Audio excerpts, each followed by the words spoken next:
As we continue to learn more about Trump's decision to fire Kristi Noem, it's worth remembering how important her job actually is, because the Department of Homeland Security was established in the wake of 9/11 to address threats to American safety during a time of war. And of course, the current president has just launched into an ill-conceived war with Iran. So Trump is throwing that agency into chaos at the worst possible moment, and that is not an endorsement of Kristi Noem's work, but it's throwing it into chaos. And while Kristi Noem certainly deserved to lose her job, the man Trump has tapped to replace her hardly seems, in my view, up to a wartime appointment. In fact, he seems quite confused about whether or not this is actually a war. I kind of hate it when the left is saying that war with Iran. We are not at war with Iran. He was very resolved and direct on what we could expect. War is ugly. It smells bad. This isn't a war. We haven't declared war. This is war, and we're taking out the threat. We haven't declared war. Senator, we haven't declared. Just now, you said this is war. They've called it war. What I was saying. Okay, well, that was a misspoke. What I was saying that they've declared war on us, but war is ugly. It was a misspoke, everybody. There you go. Okay. Joining me now are 4 members of Congress who have served our country. This is a literal brain trust on this issue. Congressman Pat Ryan was a military intelligence officer in the U.S. Army and served 2 combat tours in Iraq.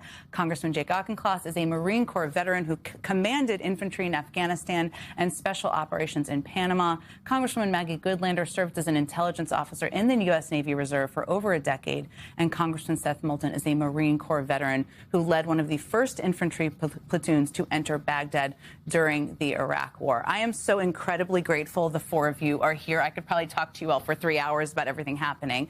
But let me just start. I want to start a conversation with Kristi Noem and her firing. I'm going to start with you, Congressman Ryan, because she has also, her replacement has been announced, as I just mentioned. And before you knew this, on Monday, even before you got this news, of course, you were criticizing Senator Mullen for his remarks about how he said war smells bad.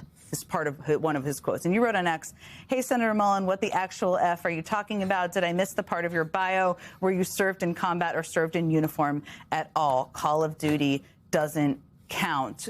What is your reaction when you saw that he, in this moment, is going to lead the department, or is going to be nominated to lead the Department of Homeland Security?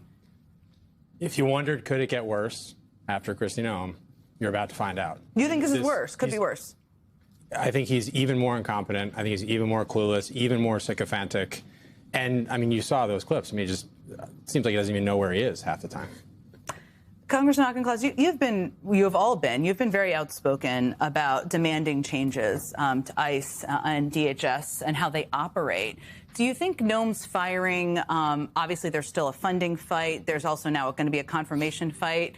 Is that additional leverage? Does it change anything about how this fight moves forward? It's important accountability. The fish rots from the head, and her leadership has been terrible. And I strongly agree with Governor Walz that the Senate should not be confirming anybody to succeed her until Democrats get the demands that we are seeking on behalf of a free people. The masks come off, the body cameras go on, they cooperate with Minnesota investigations, they stop these dragnet operations. We're not going to back down from these crystal clear demands. So this is an additional point of leverage. I mean, that's what Governor Walz said. You're saying it. Do you see this as an additional point of leverage holding up this nomination? Potentially. Yes, I mean, you're all in the House, but this is happening in the Senate. But this is all interesting to hear from you if you're calling for this. It certainly should be. I mean, we should use every bit of leverage that we have because the American people demand it. The American people need it. And our Constitution, our basic freedoms and values as Americans, we're the only ones standing up for them right now. So we need to do what we can. Congressman Goodlander, one of the things Kristi Noem came under fire for, and I didn't even have enough time to list it all in the start of this show, but was DHS's efforts to build a bunch of new immigrant prison camps around the country. Your state has been at the center of one of those battles. It sounds like, I mean, I just shared some of Senator Mark Wayne Mullen's background. We just heard from one of your colleagues here. I'm not super confident he's going to have a different approach here. But as people are thinking about what questions should be asked, what they should call their members of Congress, what should they know about what has been happening there and what that's been doing to communities?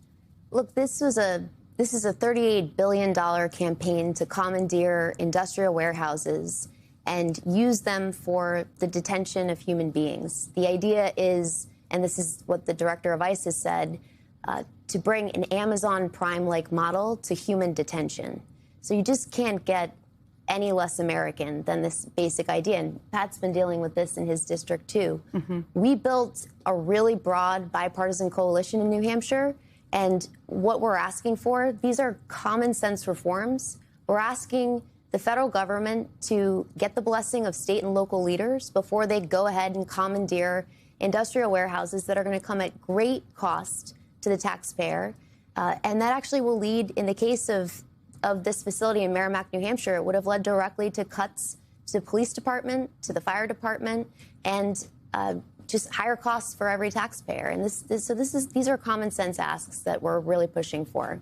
One of the things that I alluded to this, and I touched on this, but I was pretty broad, is that obviously the national security apparatus in the federal government is all interconnected. I mean, the Department of Homeland Security plays an important role in their national security, just as the State Department does, just as the Defense Department does. So let me ask you, Congressman Ryan, I referenced how this is putting the department into, I mean, it was already in a state of chaos, but into perhaps a greater state of chaos here without a leader, nominating a leader that does not seem ready or qualified to serve.